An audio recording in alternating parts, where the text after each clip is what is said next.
چغل خوري یعنی شیطانی دا څومره لوی جرم دی او شریعت د دې متعلق سوی او نقصانات یې څه دي.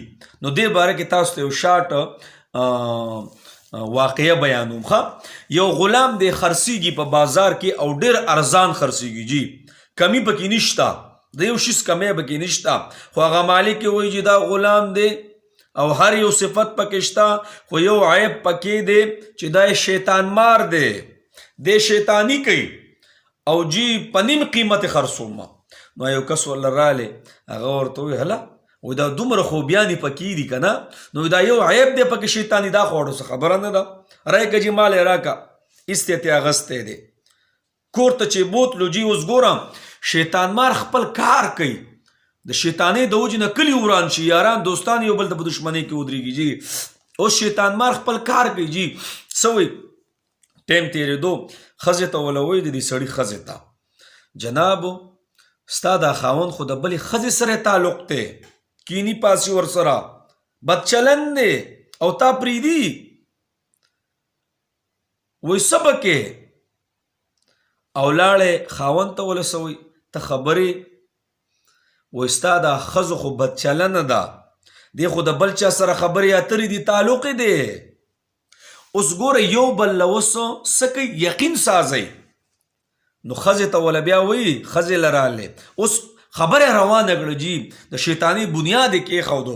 ښځې ته وله وایي داسې چل دی، وایي ستا دا خاوند به ستا تابع شي بیخي، خو ته به داسې چل کې که نه هر کله چې دی اوده شي نو ته به ورشي او د دې زنې خواد لاندې چې دا کم ویښته دي د دې نه به ویښته لږ راوشوکې ماله او را به یې وړې، بس دا به ستا بیا تابع.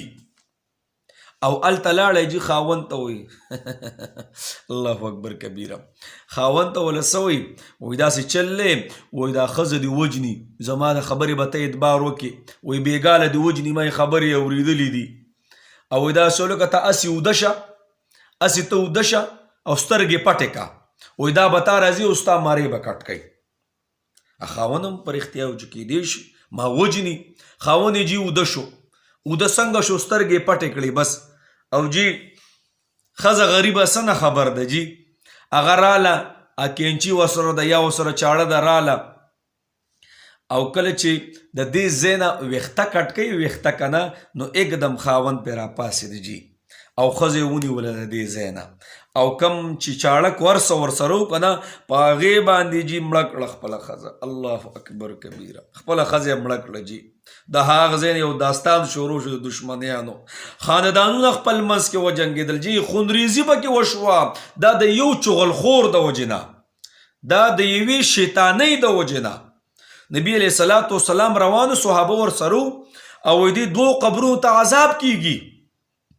صحابه وایي د الله رسوله په کومه خبره دوی ته عذاب کیږي، په څه وجه دوی ته عذاب کیږي؟ یو ته وایي د متیازو نه د نه بچ کېدو په وجه چې دارې به ورته کېدې، او بل ته جي د چغلخورۍ په وجه باندې چې شیطاني به یې کوله، وړل راوړل به یې کول، د یو خبر به بل ته کوله، د بل خبر به بل ته کوله، یاران دوستان به خپل منځ کې جنګول، په دیرو کې به یو بل ته جي په مورچه پراتو، په کورونو کې به دننه توړ پوړ پیدا کو، ګاونډیان به یو بل ته سینه په سینه په دشمنۍ کې ودرول او جي خواږه خواږه یاران یو بل ته دشمنان کړل. دا څه؟ دا د چغلخورۍ د وجې نه. او اکثر عذاب قبر چې کمی عذاب قبر چې نبی علیہ السلام ته پناه غوښتې ده او که ما ته ویره وی که نه ویره نه وی نو ما به الله ته ویلی چې د عذاب قبر ما ته تاسو ته وښیږي بیا به مړي خول پرېږدئ. عذاب قبر په کم څیز باندې عمومني، کم څیز چې پکې زیات تر کردار ادا کوي هغه پکې یو دی چغلخوري. نو الله دې چې په مونږ کې څو کمي که نه لاول زو پسې نور، الله دې مونږ ټول د دې خبرې نه وساتي. کو چا کی بس توبه. صحیح ده جی، ښه خبره پهلا وهل دا صدقه ده جی.